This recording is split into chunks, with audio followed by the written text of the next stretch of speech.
In today's show, we're talking New Orleans Pelicans with Jake Madison of the Locked On Pelicans podcast. Michael Bolton.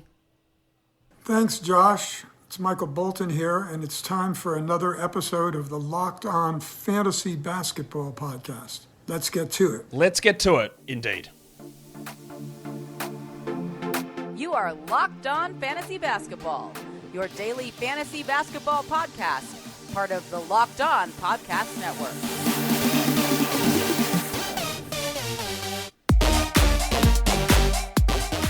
Hello and welcome to the Locked On Fantasy Basketball podcast, brought to you by Basketball Monster. My name is Josh Lloyd and I am the lead fantasy analyst at basketballmonster.com, and you can find me on Twitter as always at redrock_Beeble, on TikTok at redrock_Beeble, and on Instagram at Locked On Fantasy Basketball. Thank you for making Locked On Fantasy Basketball your first listen every day. We are free and we are available on all platforms. All right, we are here now to talk Pelicans, a very intriguing team who, of course, were just smashed by injuries last season, but we're going to talk about all the comings and goings and happenings with this Pelicans team with the host of the Locked On Pelicans podcast, Jake Madison. So we might as well bring him in right now. Jake, welcome back to the show. I'm happy to be here talking some hoops with you, man. Yeah, it's good to be back. It's good to be back in the season preview swing of things because we got a lot to talk about. And this New Orleans Pelicans team is one that had a pretty roller coaster season last year, flying high around Christmas, number one seed in the West, and of course not making it into the playoffs at all. And I guess let's just get it out of the way now. Like, the reason for that is almost just it's injuries, really, isn't it? Yeah, it's health. Like, we could make the show so short if we really wanted to. And it's like, if they're healthy, they're good. They're going to be a borderline top 4 seed if they're healthy this year, right? The question is, will they be? And there's not exactly a good track record to suggest that. You know, Zion playing 29 games last season, 0 the year before. Brandon Ingram's missed 62 games over the past 2 years too. So it goes beyond just Zion. It's your top 2 guys there. But if they're healthy, they're talented. Like, you don't win a championship in December, right? But still getting to first in the West shows something. Yeah, it does. And they were absolutely rolling. And I think when we go to look at what happened in this offseason, that they were sort of that's what they were thinking. Like, they didn't need to make wholesale changes. That when the team was healthy, they were rolling, and there was a lot of whispers about, maybe they'd trade Zion or Brandon Ingram to get pick 3 off the Blazers and bring Scoot Henderson in. Of course, none of that transpired. So all they did was sign Cody Zeller. They drafted Jordan Hawkins at pick 14. They lost Josh Richardson, who's gone back to Miami, who was a deadline deal for Devontae Graham. Billy Hernan-Gomez goes back to Europe. Jackson Hayes goes to the Lakers, and Garrett Temple somehow got signed to go play in Toronto. So in terms of the comings and goings, it's just not a big change. And I would suggest that both of those guys aren't even going to be regular rotation players every night. No, at least not yet. You know, maybe Hawkins does later in the season. You know, maybe Zeller gets in there somehow if they trade Jonas Valanciunas and try and do something at the center position.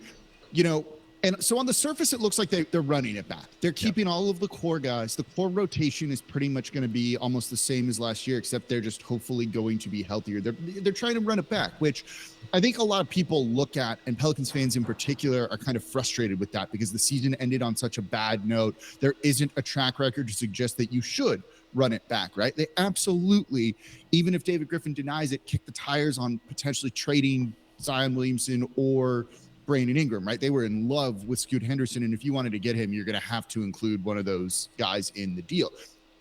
There's a couple areas that they haven't run it back, and that's kind of the off-court stuff. Like, they are revamping the player performance and care team. That's been reported in a number of places, right? Aaron Nelson, who they brought over from the Phoenix Suns a couple of years ago, is out and isn't going to be in charge anymore. So they're running it back with the players on the court, but they're trying to do other things kind of behind the scenes differently to try and see if they get different results and keep people healthy. So it looks like they're running it back, but it's not exactly that, I think.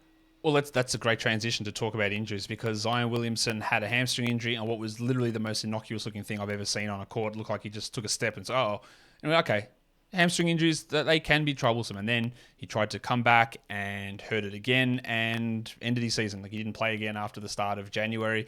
There's plenty of talk and whispers about Zion's off-court commitment to health and fitness, not even going into his other extracurricular nocturnal activities.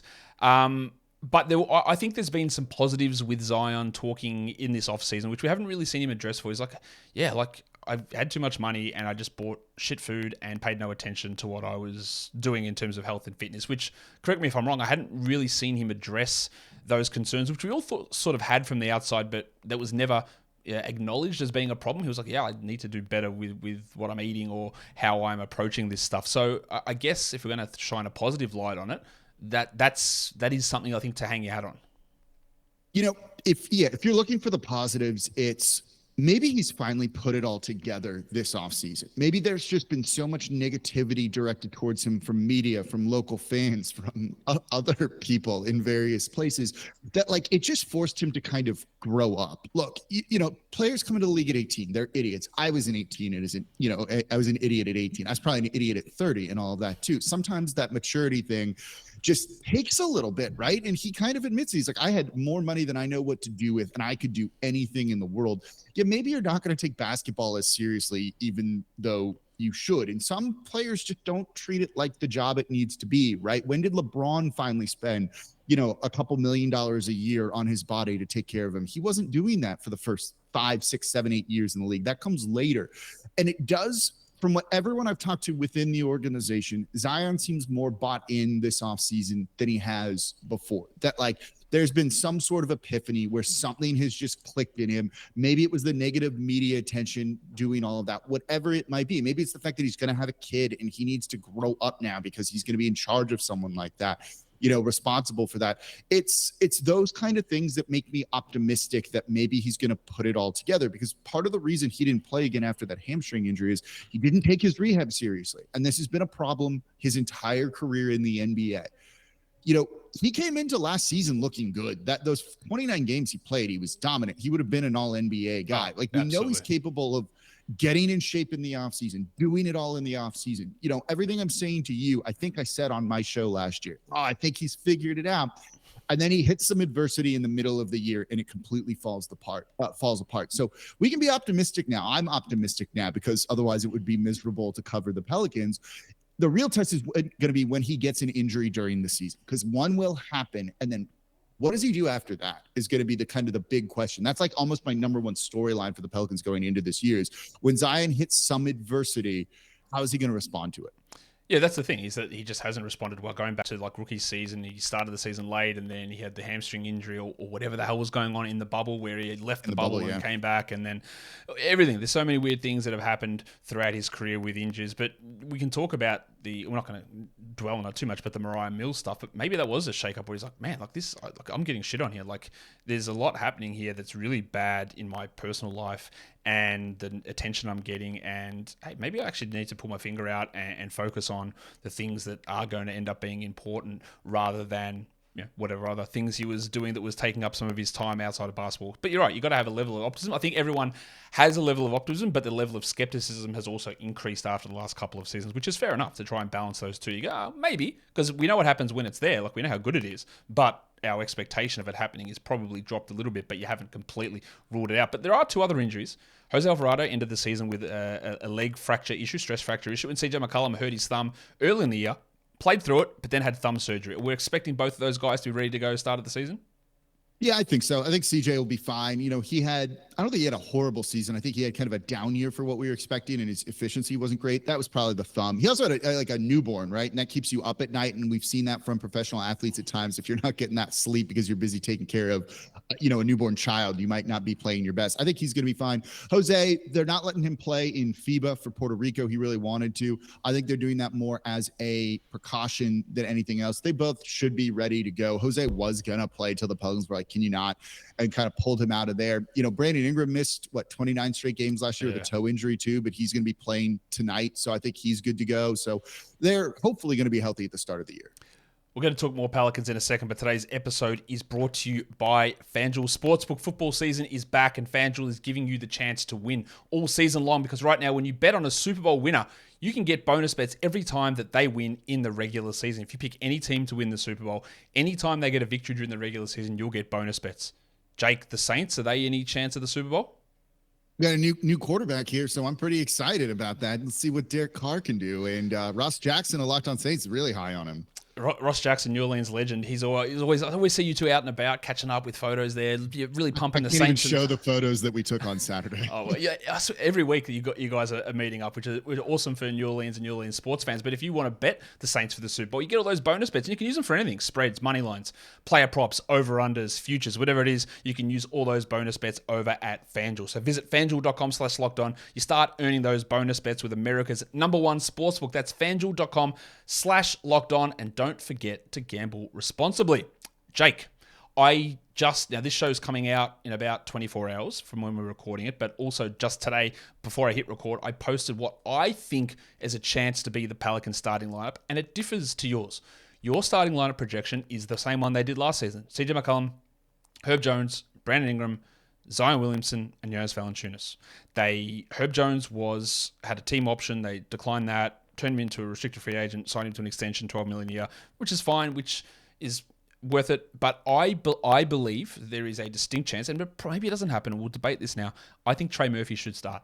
I think Trey Murphy was unbelievably good last season. I think limiting Trey Murphy, who has, to me, by far a higher ceiling than Herb Jones, limiting him in this bench role with Zion and Ingram there I don't think it's the best out of this squad. And I think the drop-off between Murphy and Jones's defense is not as large as the drop-off between Trey and Herb's offense. And I just think there's more room to grow with that shooting. You can say, well, without Herb in the starting lineup, there's a real defensive deficiency. Agree. I would also argue that without Trey in the starting lineup, then your shooting can become a real problem. And to me, having shooting around Zion is probably more important than having defense around Zion. You've gone with Herb there. What do you make of my arguments for it to be the other way? I mean, I agree with you. I actually agree with you. I think Trey probably should be starting. But the question wasn't, I think he should be? It's who's going to be the starting lineup. That's why it's sent as it is. And their head coach, Willie Green, trusts Herb. He is very good defensively. There's a few reasons to be optimistic about Herb's offense, which I'll get to in a minute. But the real question is of things that might change. It's going to be, is Herb Jones starting or is Trey Murphy going to be starting? And I think Trey has borderline all-star potential. Given the role on the team, I don't see him becoming an all-star. Maybe not here unless they move CJ or someone like that. He's the third, the fourth option at best right now. But man, that dude's shooting. And you saw him expand his game, right? Mm-hmm. We know he can dunk. He was in the dunk contest. But if you look at him as the season went on, there was a mid-range game. He was attacking guys off of hard closeouts and putting the ball on the court and driving. He's still growing. He grew like an inch between his first and second year, whatever it was. This is his third year, I think. So he has so much potential, and he is a very good player. If you look at pictures with him with the USA Select team right now, he's yoked. He put on muscle and got stronger, which is exactly what he needed to do for his body. And when you look at the Pelicans, the problem was their offense last year. They were a 6th-ranked defense, and they did that with a revolving door of different players. You had a backcourt of Devontae Graham and CJ McCollum for a long time, and they were still good defensively. At this point, maybe it is partially scheme, and you can throw anyone in there and you can still be good defensively. Now, part of that ranking is Herb Jones, but they were 20th in half-court offense, and they had no shooting. And even when Zion was playing, it was isolation-based. Give the ball to Zion, let him go and do his thing. Give the ball to Brandon Ingram at the end of the season, let him go and do his thing. That's not sustainable offense, right? That's not going to fly over the course of the year. For the talent they have to be 20th in the half-courts, bad. Now they're bringing in a new head coach or assistant coach in James Borrego to try and revitalize the offense. Maybe that can give Herb Jones a boost. You can use him in on-ball actions, more ball screens, things like that, I think. But if you're trying to maximize your offense, you need more shooting. And it's going to be Trey Murphy, who does it on volume too, right? It's high three-point percentage, high volume.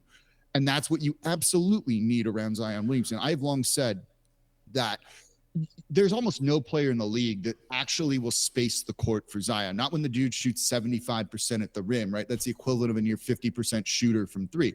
You need guys that are going to make teams pay when you double Zion and triple Zion, and he has to kick it out. Trey's that guy. Herb isn't. I saw today, maybe I'm wrong on this, but I'm pretty sure I saw today that there's only been 3 individual seasons of a player shooting 60% from 2, 40% from 3, and 90% from the line. And one of them was Trey Murphy. One of them was Kevin Durant, and I don't remember who the third one was, but Trey went 61, he went 41, and he went 91, which are ludicrous numbers, and did it in playing 31 minutes a night. they're just crazy numbers to me. And I do think that he can be a solid defender. Again, I think, I don't know. I think the money they gave Herb indicates to me that it's a solid contract, but it's not starter money. Starter money is $20 million a year. They signed. Now, I know Herb is notoriously frugal and is also like doesn't live an extravagant lifestyle where that extra money is going to be key for him. Maybe you correct me if I'm wrong there. So maybe he's just like, I just want to be on this team and help us win, and he's all about that. That's true. But $12 million is not starter. It's not money where you are a key starter for us moving forward. That is reserve money, and that's why I tend to think, okay, well, what we saw from Trey was so important last season, and I think having that guy who's just absolutely knocked down outside Zion actually juices this team more than having a defender like Herb, especially in the playoffs, because we've seen over the last couple of years, Jake, is that it used to be defense wins championship. Well, it's not really that way anymore. It's like you got to have the offense to be able to expand the game and become that good team, because the good defenses all got knocked out first round basically, and it was the strong offenses that pushed through. So that's a little bit of a change in the NBA. So that's why I leant towards it. Whether the team thinks my way or not, I don't know. But it is a big question. Let's go to the rest of the rotation. You got Jose Alvarado, Dyson Daniels, Najee Marshall, Trey Murphy, and Larry Nance Jr. And as you'll know, first round pick Jordan Hawkins is not in that mix. I tend to agree with you that he probably won't be in that mix. I was not particularly impressed with him during Summer League. But if he was to enter into that rotation group, who would be the guy he would most likely replace? So that's why I had trouble with this. I wanted to give you 11 guys and included him in there, but I was honoring the spirit of the question that you had sent me on this. And I think they're going to try and figure it out. I think the way it's going to go is if he's going to replace anyone, it's probably going to maybe be one of Dyson Daniels or Najee Marshall. And I kind of lean towards Dyson Daniels first. I think Dyson's going to have minutes early on. They wanted him to kind of be the star of the Summer League team. And I thought he was fine in Summer League. I didn't think he was like outstanding, but I thought he was good. But if he doesn't shoot well and they realize they need more shooting, I could see Dyson Daniels being dropped. If there just isn't enough offense there and they need to go with a different direction and get more shooting, it's Jordan Hawkins. I didn't love the pick of Jordan Hawkins. They clearly went for fit, right? But he has not that high of a ceiling, in my opinion, as some other guys they could have drafted there. But if you're drafting a dude to be a shooter, if he shoots, play him, right? Like that's all you kind of need with it. So I could see him taking, minutes from Dyson Daniels or Najee Marshall. I could see him maybe taking Najee's minutes and you kind of move Dyson Daniels to that Najee Marshall, like length defender, kind of hustle guy, try him at the 3 kind of thing, even though I think he's more of a point guard. So it's going to be one of those two, I think. Okay. How about, I'll make the argument. What about Jose Alvarado? Obviously, really good defender. But so is Dyson Daniels. But Dyson Daniels is 8 inches taller. So do we need both of those guys playing in the rotation every night? I know Jose is huge for culture, teamwork, all that sort of stuff, but he's 6 foot tall and has had some shooting. He's not a terrible shooter, but he's not a knockdown shooter. Not a good shooter, no. So if Dyson takes that step forward and becomes a 33% three-point shooter, which is not great, but it's passable, the extra 8 inches to me means that you can probably get away with him taking some of the Jose minutes. So I agree with that. I think that's the logical thing to do. I just don't know if Willie Green, the head coach, is going to go that direction with it. Jose brings that kind of energy and things like that. He's also like a personal favorite of mine, so I don't want to be like, no. Awesome. He's like, well, I got the game worn jersey that's supposed to be behind me here, but no, like you're right. We talked about the undersized backcourt a minute ago with CJ and Devontae Graham, and he's barely 6 foot. Like he's barely 6 foot, and you need to have some size. This team has also struggled rebounding at times, and Dyson Daniels is a good rebounder. Helps when you're 8 inches taller and 6'7", basically. Dyson is no way. By the way, there's no way he's 6'7". He's absolutely massive. Like seeing him up close at Summer League, there's no way he's 6'7". Dyson. He's got to be pushing 6'9". He looked huge. Love it. He looked like a center out there. He was bigger than some of the centers playing in Summer League. He was huge. Yeah, I think so. I think Jose Alvarado makes sense. I think they also trust him to kind of be like the one pure point guard on the team, which is not something they have. One of the comments on the image you posted was someone was like, you got to make Brandon Ingram the point guard and CJ's not a point guard. They don't have one like true point guard, right? It's kind of ball handler by committee, and Jose's the closest to that kind of true point. So I wonder if they want him kind of organizing that second unit, playing that role. Dyson maybe can do that. He hasn't shown that just yet, but if he takes that step forward, then yeah, it's going to be Jose who gets bump from everything. Talking about pure point guards, it brings me onto the young players, the guys aged under 23 on this team, which surprisingly there's only a few of them. Now Zion just misses the cut, he just turned 23, and so did Trey Murphy not that long ago, so they're sort of just out of that zone. But with Dyson Daniels, who's 20, Jordan Hawkins just drafted 21, there's Kyra Lewis, who I was really high on his draft year, hasn't panned out so far, torn ACL, had struggles with the shot, but where are the Pelicans with him? Like, are they out on him? Like, are they just like, I don't think this is going to happen? Is the ACL just set him back? Like, he's still obviously really young as a fourth-year player being 22. Like, where is he at? Yeah, if you're looking at like most likely player to be traded, it's probably him right now. This team's into the luxury tax by $2.9 million. He's making 5 point something this year. And if they don't want to pay the luxury tax, and they're one of two teams in NBA history that's never paid the luxury tax, and I think they'd be willing to pay it once, twice maybe. I don't know if this is the year that they're like, oh yeah, let's spend the extra money. So they're actively looking to move him right now, just to kind of dump him off and get rid of his salary. The injury, the ACL really did set him back. When you see him play now, though, he still has that speed. He still has the athleticism. I was pretty high on him, and I really remember you were too, actually. And he hasn't lived up to that, even when he's played and been healthy. I did not see him turning that corner right before that injury that he suffered, like some other, fans maybe thought they saw from him. The potential is still there. He's still young, so he could easily grow into that player. But I think given the injury, everything else, like, he's the most likely guy to get traded right now, just due to the salary cap situation. Well, that preempts a question I was going to ask later on, but that's fine. We get to things as they come. EJ Liddell also now on a full-time contract. He missed all of last season. He was another guy that had some really good numbers at Ohio State. Was on a two-way after he tore his ACL in summer league last year. Now he was on that roster. He's probably not going to factor into stuff, but in terms of guys who can be backup forwards, if they do end up moving on from like a Najee Marshall, maybe he moves into that role. He's someone to at least watch in his first NBA action. But what I do want to ask the question now of you is, we talk about, is it Herb? Is it Trey? The easy way to get those guys on the court together is by booting Jonas Valanciunas out and just playing Zion at center. Does Willie Green have an appetite for it? I don't. It'd be nice, and that is the easiest fix to all that. I just don't think they're there yet with him, right? Like, that's kind of the problem. It sounds great in theory, but he's not a 5. Like, he is most definitely a 4. Like, that's what it is. So they have struggled to close. So you got to do that to close games, especially, right? Like, your crunch time 5, like can Zion play the 5? They were one of the worst defensive rebounding teams in clutch situations last year. They gave up a lot of offensive boards, a lot of second chance points. It actually basically cost them more or less the playoffs in that game against the Minnesota Timberwolves, the second one from the last one at the end of the year, because they were just giving up too many offensive rebounds, because they don't play Valanciunas to close games. They play Larry Nance Jr., and I love Larry Nance Jr. too, but he's an undersized small ball 5. It's just not going to work with Zion. I think they would get killed in crunch time if they do that, unless you're completely overpowering teams with offense, which in theory they should be doing, but they don't. So until they show that they can just light it up with like a small ball death style lineup, I don't think that that's the move to go yet. And I don't think you're going to see Willie Green, who's kind of a conservative head coach, go do something like that. You brought up Larry Nance, and it's something that I do want to talk about, because last season when Zion was healthy, Nance played more minutes than Valanciunas, and they loved the pairing, even though we didn't start. But basically, Nance would be sort of tied to Zion outside of the starting group, and he would close those games and he would play those minutes because he fits really well next to Zion, and that limited what Jonas Valanciunas could do, and he really struggled until towards the end of the season when there were other injuries and Zion was out, and they started to lean more on Valanciunas.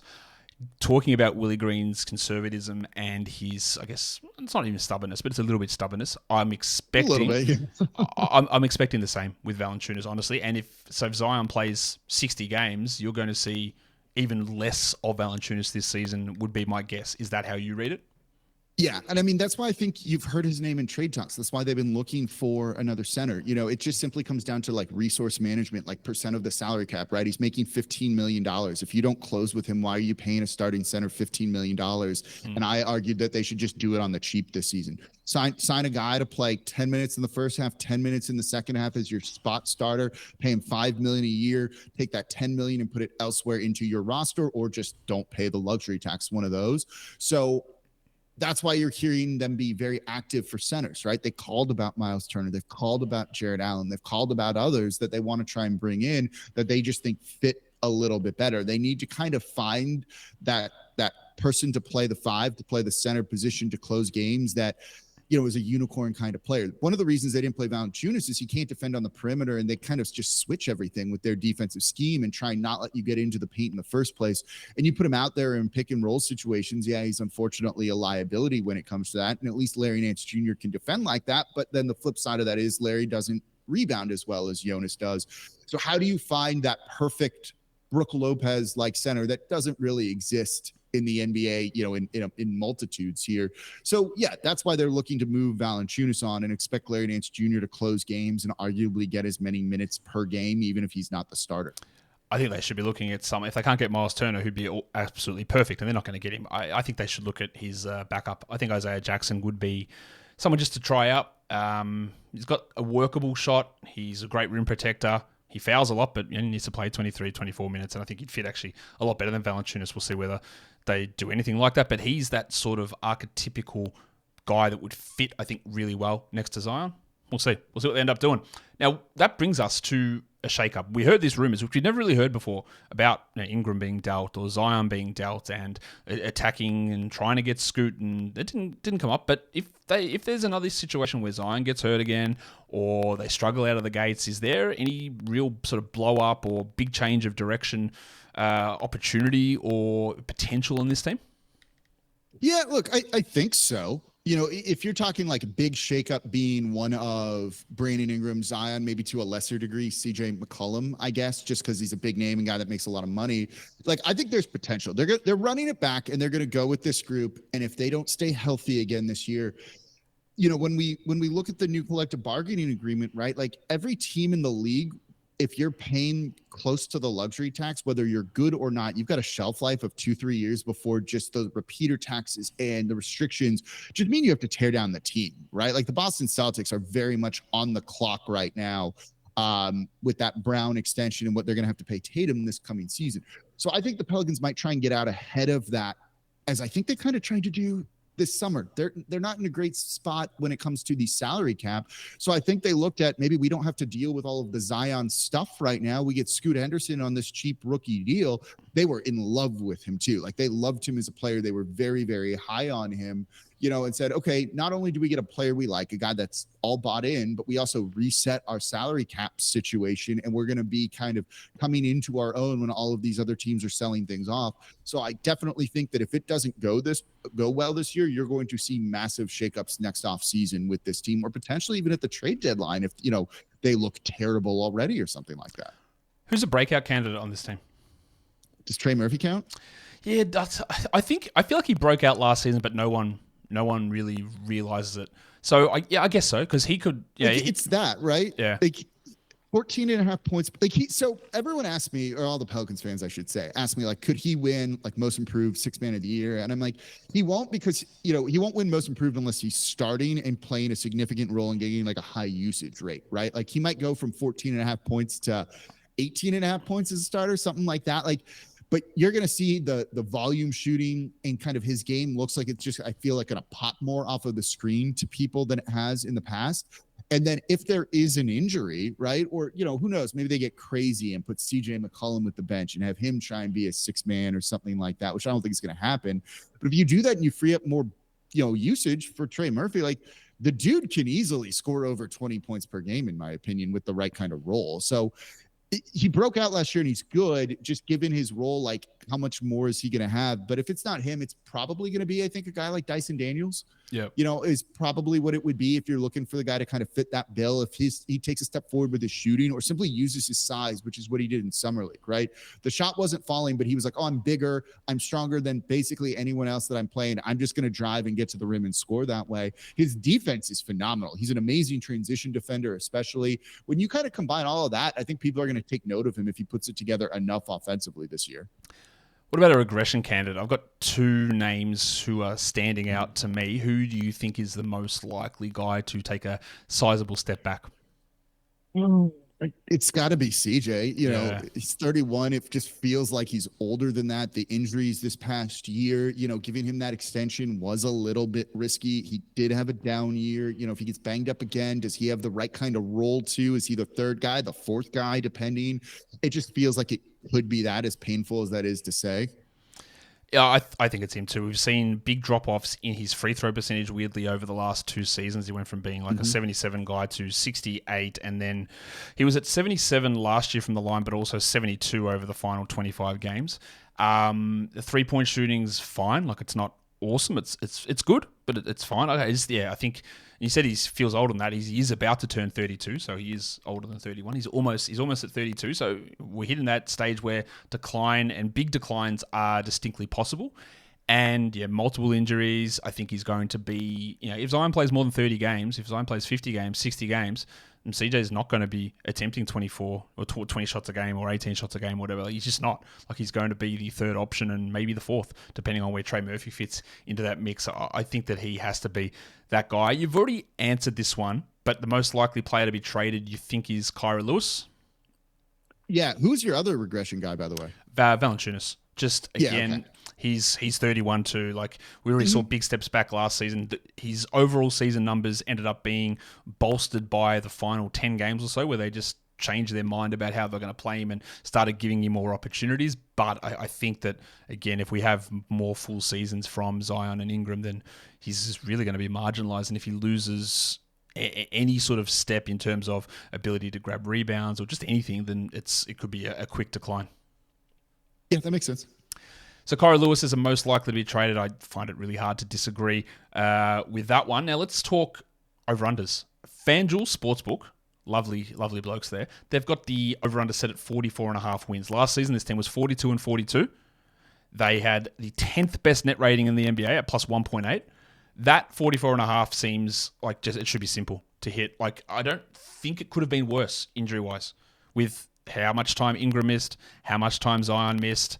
CJ's busted thumb. Look, he might regress, but look, that's 3 wins extra. And we both have predicted 47 wins for this team. To me, them getting past that 42, look, I don't see how they don't. It's when I've looked at the FanDuel odds, also they were 42-40.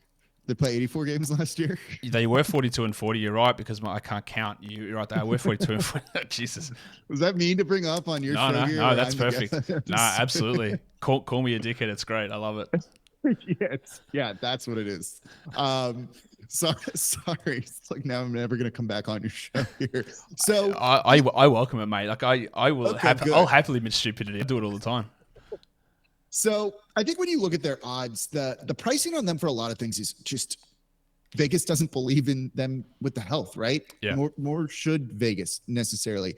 But if they're healthy, I think they can be a top 4 seed in the West. So kind of when I was looking at some of the numbers here with this, it's 47, I think would have put them 4th in the West last season. That sounds right to me. Like, that sounds right. If they're healthy, I don't think they're the 1-2 seed. I think they could be 3 or 4. Like, I think they could get home court advantage in the first round. There's enough talent there. And if you buy into what they're doing offensively, bringing in Borrego to kind of completely revamp the offense, like, everything says this team should be good. And it's all going to hinge on whether they're healthy or not. Like, if they are healthy and they're not good, I will be stunned. And everyone with this team should be fired. And I will be screaming that from my show. I just don't envision it. When Howard Beck came on Locked On Pelicans to talk about it with me, again, like, it could have been a 5-minute show. Everything's good if Zion and Brandon Ingram are healthy, and that's the show. We'll see you all next time. Yep. It's 100% right. Now, I've got them as at 47, same as you, which in terms of how my total win projections go, has them tied for the 5th seed, which I think is about right. You said 48 was the Kings at the 3 last year. We had the Clippers at 40, the Suns at 45 with the 4 seed, and then the Clippers and the Warriors at 44. I expect the West to be stronger this season, so I expect the win totals to push up, but they should be here. Again, it would be, if they're healthy, it's a massive failure if they don't pass that 42-40 record that they had last season and be able to push into this zone. So it is exciting times, but it's also fraught with a bit of like, oh, what if it doesn't happen? And then where do we go? Because it feels a little bit like we're on a precipice with where this team goes from here. Yeah, look, this is the make or break year, right? Yep. Like if it doesn't work, like you can't run it back again. You have to make wholesale changes. And at that point, it's going to be with the players because they're doing the behind the scenes stuff as we talked about earlier, right? They sunk in, I think, like $15 million in the practice facility renovations and things like that. Like they're out of excuses when it comes to not being good, basically. No, 100%. And now it's time for us to do a little bit of fun. It's time for us to drop a gritty, Jake, because we're doing a Pelicans-style grid game.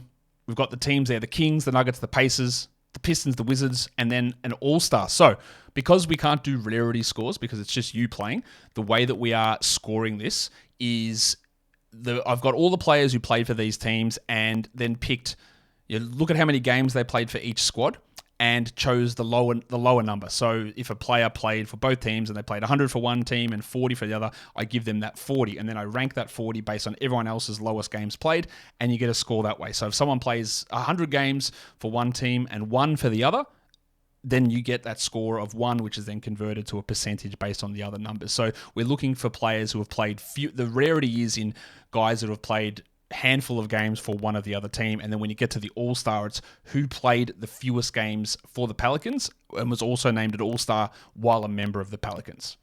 Got it? Yeah, that works for me here. You've got some good ones, I think, here. Now you can only choose a player once. You can only if you get it wrong, you get a max score of 100 in that grid. So where do you want to start? Let's do Tyreek Evans for the Kings here and just get that one. I really wanted to go with DeMarcus Cousins, but that's too popular. That is popular. Let's have a look what Tyreek Evans scores. Or I'm sorry to tell you, Jake, that is a very high score. In fact, yeah, I know. If you had have gone DeMarcus Cousins, it would have been a way better score because Tyreek has actually played. Henry Caspi might have been better actually for that one. That is a very big score. Tyreek 92.2 because he played the second. He had the second highest. The highest in that column was Peja Stojakovic, actually, who played 518 for Sacramento. Oh yeah, that makes sense. And 219 for the Pelicans. So Tyreek got over 200 with both teams. So shaky start. Let's see where we go from here. Yeah, not really doing well here, I guess, when it comes to that. For the Pistons, let's do Frank Jackson. Oh, now that's a good one, I think. Frank Jackson, one, yeah. He played more games than I thought. Oh, okay. Well, you are.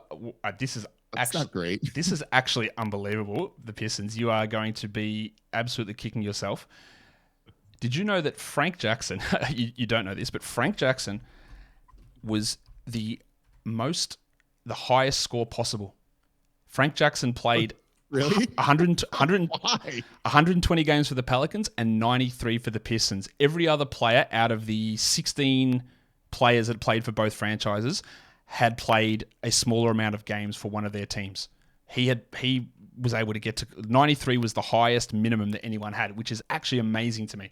So there's just hardly any crossover at all. You should have gone with Stanley Johnson if you're going to go for random Piston Pelicans. Yeah, that would have been a good one. Wow, I cannot believe that Frank Jackson's the highest minimum. Literally stunned by that. Actually, I should get like bonus points for how hard it would have been to guess that one. Literally, if no one would have guessed that he had the highest score there. All right, where are we going now? Frank here. That's crazy. All right, let's do the Wizards. I gotta like reach deep into the bag here. Alize Johnson, did he actually play for a game? He was on the Wizards. Did he play for him? Alize Johnson, well, you have I don't know how you could be so foolish and then come out and totally redeem yourself. He is the lowest score possible. He played 4 games for the Pelicans and 3 games for the Wizards.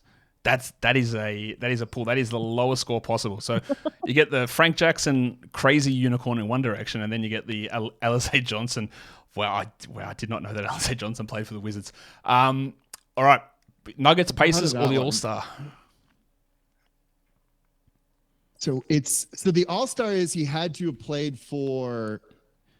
He had to made the All-Star game. Yes, made the All-Star game as a member of the Pelicans / New Orleans Hornets, and then you're looking for the guy to get the best score out of that. The guy that's played the fewest games for the Pelicans, in his career.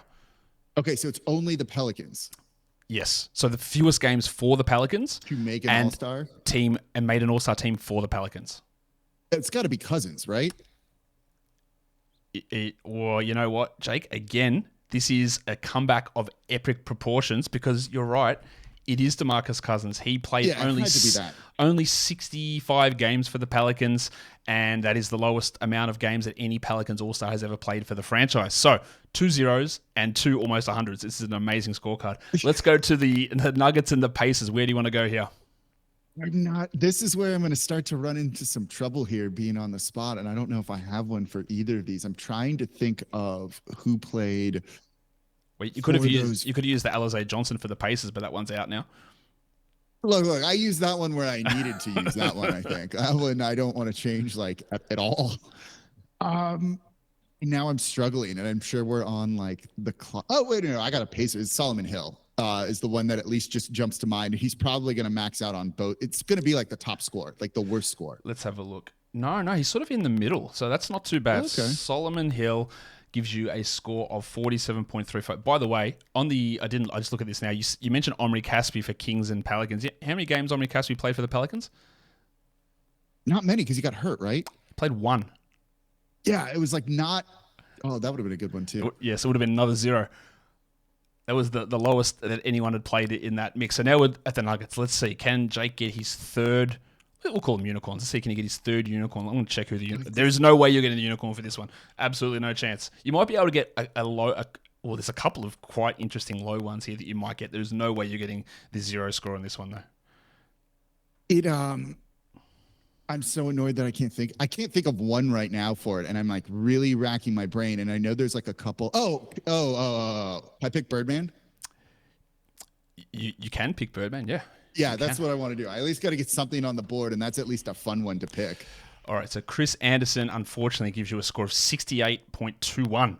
So that's another big one there. I tell you who the lowest score there was a guy called Aaron Williams, who played 1 game for Denver. But there was a couple. Gary Clark, I thought you might have been able to get. Ian Clark. Isaiah Thomas was another good one. Yeah, that would have been a good one. And there was someone else I saw who had a pretty interesting... Ian Clark played for Denver? Yeah, he played 7 games for Denver. I don't even remember that. James Ennis was the other one. He played 3 games for Denver, which I don't remember him playing 3 games for Denver either. So there were a couple of really interesting low. Oh, Nate Robb as well. 2-game Pelican legend, Nate Robinson. Oh, yeah. They called him the emergency break here because he's just like rip that when you need to stop and need some help. And Axel Tupan as well. Wow, some interesting names there, Jake. I remember him too, yeah. Okay. Yeah, I remember Axel Tupan. Those are deep cuts. Man, if anyone's dropping an Axel Tupan, I question what they're doing. Jake, tell us what's going on over at Locked On Pelicans at the moment. Yeah, we're doing What If Wednesdays on Locked On Pelicans. So what happens if the Pelicans win the title? The next one I'm going to do is what happens if Zion Williamson gets hurt and doesn't play the majority of the season, and kind of looking towards how it could alter the future of the franchise. And look, like everything's in play with this team for whatever reason. So a lot to cover over there at Locked On Pelicans. Go and check out Locked On Pelicans with Jake. He does unbelievable work covering the Pelicans. And if you see him out and about in New Orleans, say hi, because I'm sure he'll be there with Ross Jackson as well. And you can talk Saints and Pelicans and everything going on in New Orleans. Jake, thanks again for coming on. Of course, thanks for having me on, Josh. And that'll do it for me today. Don't forget to follow this podcast, Apple Podcasts, Google Podcasts, Stitcher, Spotify, and on the Odyssey app. And if you are here on YouTube, thumb it up and leave your comments down below. Guys, we are done here. Thank you so much for listening, everyone. See ya.